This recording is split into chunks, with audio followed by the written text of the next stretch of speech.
taste buds going. I'm not sure what will, but how about we add to that? Let's see who will be playing either Rob Cross or Johnny Clayton. That game is next.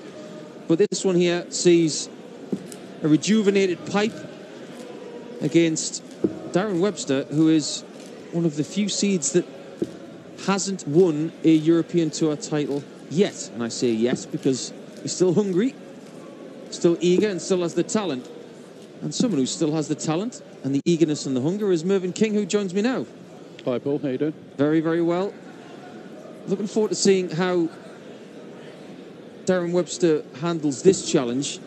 Yesterday against the tournament debutant Pavel Yerkel of the Czech Republic, he survived that test. How will he survive the test of Pipe, which is never easy? Ladies and gentlemen, first leg, it's Justin to throw first. It never is against Justin. On. Justin's one of those very, very methodical players. He takes his time in everything he does throughout the game, and it's never easy to play against. I was going to say, is methodical a nice way of saying that he's slow? If that's the way you'd like to read into it, Paul, so be it. I'll tell you one thing that hasn't been slow this week with Justin are the walk-ons, because the previous two, when he played against Ryan Meikle, which was the very first game of the tournament, and against Ian White yesterday afternoon, which we'll talk about in just a second, he walked straight down, really focused. He has had a lot on his mind, obviously, and I think darts has provided him with an escape in the last few weeks. And sometimes you do tend to find that people play really well when they need something to escape from. But JP yesterday, finishing that game with Ian White with a couple of ton-plus checkouts, both of them on double 16, just goes to show that he has still got the amount of talent that he showed us back in 2011, 2012 when he was picking up regular titles. Yeah. I think there's a slight difference with Darren as well. I believe Darren has gone back to work. He's not full-time anymore. And I believe that he is a better player when he actually goes to work and doesn't practice all those hours during the day. He seems to find, I don't know what it is, but he goes to work during a day and practices 2 or 3 hours a night time, and he seems to be a better player for it. I think it's a really good point to get in the next leg, because we can think of different examples as Webster bangs in a max, just in case Pipe stutters on this double 18. You can see plenty of that to the left. You can see all of double 9. Excellent dart from Justin Pipe when the question was asked. After a couple of misses, he's up to switching across the board. But Merv, that's a great thing to talk about, because yes, this is a professional sport, but there are people who come from a previous generation who are used to working and playing darts. A lot of the younger players coming through now, the Luke Humphreys, the Aaron Monks, you know, these young lads who are very successful, they've never known a time as Pipe. Here's the cry of 180 from Kirk Bevins for the first time in the match. But those young players are not used to having to juggle a full-time job or a part-time job and a career. But if you look at 2 examples of that, of people who have juggled the 2 of them and done well, Darren Webster and Mark Webster. Yes, very much so. Mark Webster always said that he played better darts when he was plumbing a couple of days a week. He saw the plumbing as a way of taking his mind off all the pressure and the rankings and form and things like that. And maybe his namesake, Darren, is exactly the same. It could well be. I've noticed the difference with Darren when he said to me, I'm going to go 100% into the darts now. And to be fair, his form dipped and quite severely. And he couldn't understand why. And I did actually say to him, I believe it's because you've gone 100% darts. I said, I think you're a better player when you're working. And whether it's the case or not, I don't know. It's just something that I believe I've seen.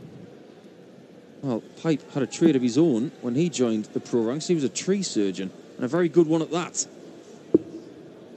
But he is no proving trees needed surgeons. it's proven to be a bit of a thorn in the side of Webster at the start of this match. I should have a word with Justin. Actually, I need my trees clipped. 137. We all know that 32. Darren is a fairly quick player, but does he seem to be even quicker? I think he's playing quick today. And if there's one person you don't really want to do that against, it's Justin. Double four, third dart in hand again. He's asked the question. And this time, he hasn't got the answer. So Webster, like you say, Murphy's playing a little bit quicker. Single 20 for tops. In a flash. 30. Just over the bar. Just you require 4. Now, if you're Justin Pipe, you've got to like double two, the way his darts sit. He's not going to block it. That's a great guide for Justin.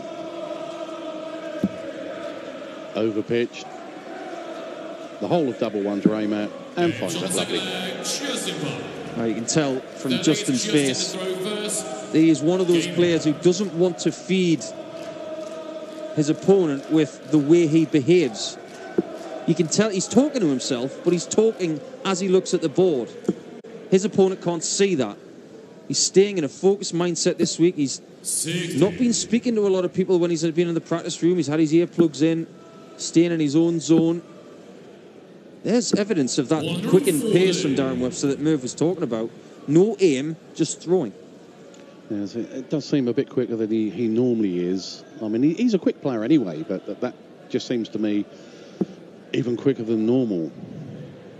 I mean, as far as not showing any emotion to your opponent, I'm rather susceptible to that myself. Chastising myself on the way to the board, but poker face on the way back so they can't see it. 40. Don't give them anything to feed off. Wasn't that a beautiful camera angle to show a 180 of Justin Pipe? Because it shows just how front heavy his darts are. Well, every time we go to this camera angle, he hits a 60. Commentator's curse, Paul. Absolutely. See that long point and that slightly different flight. How's that stayed in? It's got that slightly different flight these days with a little bit more wing on it. It's definitely working. His Pro Tour form has been rather poor. He has a lot in his mind though, but his Euro Tour form has been very good so far. And that's a 60 to leave himself 101. If he gets it, will he go for the bull? That answers that question. Certainly does. But in my mind, why would he go for 51 if he wasn't going to go for the bullseye? Well, he did at the end. Yes. Just didn't get in the leg yet. Darren, I believe Darren just seems to be throwing too quick. 34. No, he's not focused today by the looks of it, Darren. Looks like he's clutching at straws a little bit. Hasn't really found a formula this afternoon yet. Maybe a tad frustrated with the speed of the game from Justin. See, and with that overly quick throw, he hasn't even set it up. Now, is that a good bust? Because he's left himself 17. He's at a 20 going for the 1. All of a sudden, he's got to go back to double 17. Does he split for double 16 or does he go straight for it again? Because now he's under pressure. He wasn't the last time.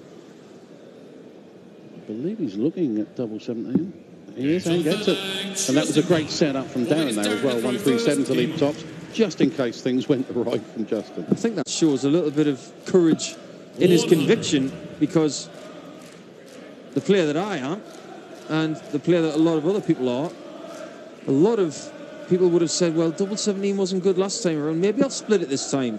But he had a game plan and he stuck to it and he didn't hesitate. As a result, he's already halfway to the next round, where I said he would play either Rob Cross or Johnny Clayton. I'm not sure if you caught Rob Cross's performance with Steve Beaton last night, but he looked very, very good. He normally does. But he's a different animal this year, isn't he, Rob Cross? I believe it's because he's got that monkey off his back. He's no longer world champion, and now he can practice the amount he wants to practice without having to do all the interviews and stuff that goes along with being world champion. He's free to go back to what made Rob Cross. That last 180 from Justin Pipe was like a Vincent van Gogh of 180s. I don't think there were many microns in between those points. All 3 points touching and probably fit inside a polo mint without breaking it. I'm going to have a word with Justin. He seems to be wearing my crown. 140. I'll let you do that. You've got another guy coming over from Australia. He lands in the UK tomorrow. You've got to have a word with him as well, haven't you? King Cadby. Is that what he is? Okay. Justin will definitely go for 18 here. He is a 16s man, very much like my colleague Mervyn King.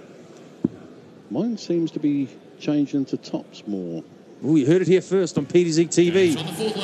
But Pipe ain't changing his mind right now. He's 4-0 up on Webster. And the Demolition Man is being demolished. Justin does look very focused in what he's doing. Now, this may be it's a difficult subject to talk about. Mervyn, I know you were very close to your father, and it must be very difficult to come back to playing professional darts with passion and drive when you've lost such a close relative. 100. What's Justin going through right now? Oh, it's different for everybody. Everybody handles grief differently. It knocked me for 6, and I lost the will to practice, the will to play. I didn't want to play. I didn't want to practice. I didn't want to compete at all for probably 2 or 3 months. And I just went through the motions. And obviously, we all know what happened, and I went down the rankings faster than a rat up a drain pipe. So it affected me badly. I was in a very dark place for a very long while. Other people handle it differently. Gary Anderson, for such, took up the chin and played what I would call even better. Maybe he was challenging that in "This is for Dad," or I can't honestly say what I think Justin's going through, even though it's we all know it's bad. Yeah. How he's handling it, I don't know. I haven't spoken to Justin yet. He is just playing with such inspiration right now. It's got to be applauded. 140. He's absolutely taking Darren Webster to school today, and he's been in so many good spots. And again, he's on a number that can give him a shot at double 16. And when he's constantly doing that, a bit like when Wade, he's constantly leaving tops and 10s. He's not going to get a shot at double 16. It's going to be 20 and tops. But the way his darts lie, he's not going to block it. For 5-0. 5-0 it is. Wonderful stuff. And at the start of this match, I really did feel this could have been a really methodical, thinking man's game, with Webster possibly being drawn into a slow game, but anything but. That's steady stuff from Justin. There's some great legs in there. 3 of them you would say that Justin will be happy with, but the one thing he will be happy with is the scoreline, that's for sure. No, definitely. I mean, if you'd have offered him to be 5-0 up on Darren Webster at the start of the game, he'd have snapped your arm off. Thank you very much. I mean, the first 9 for Pipe, 117 average. That's phenomenal. That's going to trouble a lot of people in this field, including the likes of Cross and Van Gerwen, who are in opposite halves of the draw. So that is a possible final. And his checkouts as well aren't that shabby on 33%. That's okay, isn't it, these days? Yeah, where are pros looking these days? They're looking at 60% to be? I mean, top of your checkout status has got to be sort of 75, 80%. If you're around about the 60 mark, you're not doing a great deal wrong.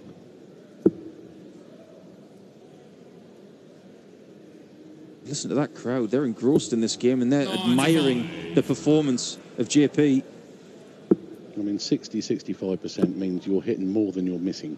Yes. 140. And it only tells a little bit of the story as well, because we had earlier in the tournament Adam Hunt on an 86% checkout percentage for 6 legs that he won, and the only one he missed, he hit the double the next start. So technically he was perfect because he didn't give any opportunities to his opponent. So Darren will have 6 starts from 142, and he does need tops to get himself out of bagel country.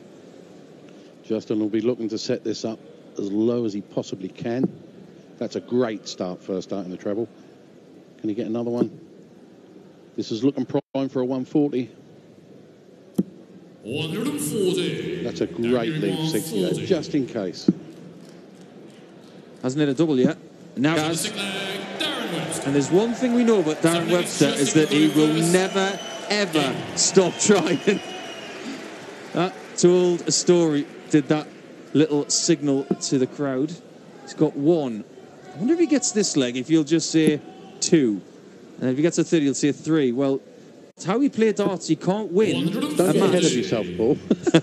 He can't win a match at the very start. All you got to do is win one leg at a time. I know it's a cliche, 45. but you're not going to win legs like this starting with 45 when your opponent started with a 140.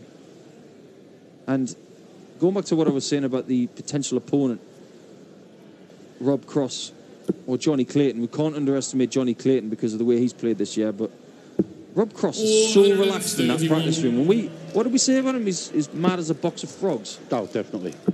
The guy's unbelievable. I've never met anyone quite like him. Yeah, he's definitely one of a kind. Loads of smiles on his face, really relaxed. And he's going to be, for the want of a better phrase, he's going to be a force in this tournament. And that is, surely it's got to be a 180. 140. I'm more shocked that it's not. But what a great leg from Justin Pipe to set up a potential victory against Darren Webster. 100. And with the darts as well, I mean, that's really put Darren under the cosh.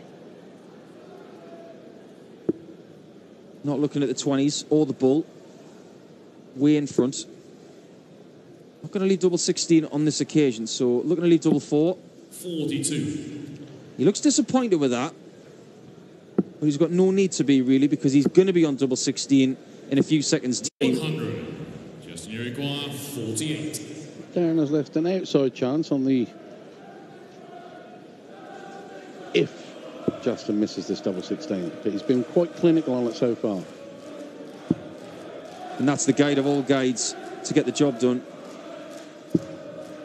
Oh, wrong side. 16. Now, big arse. 161. Big arse, 161. Needed the treble first. Finds it second dart. And only set up, which he's done. Well, 137 to leave 24. Justin Uruguay, 32. Judging by the body language of Darren Webster, he thinks this is all over, and I think I agree with him. And it is indeed all over. Justin Pipe makes the quarterfinals of the European Darts Open, where he will play Rob Cross or Johnny Clayton. Stick around for that one. But an inspired JP. We haven't seen a lot of this type of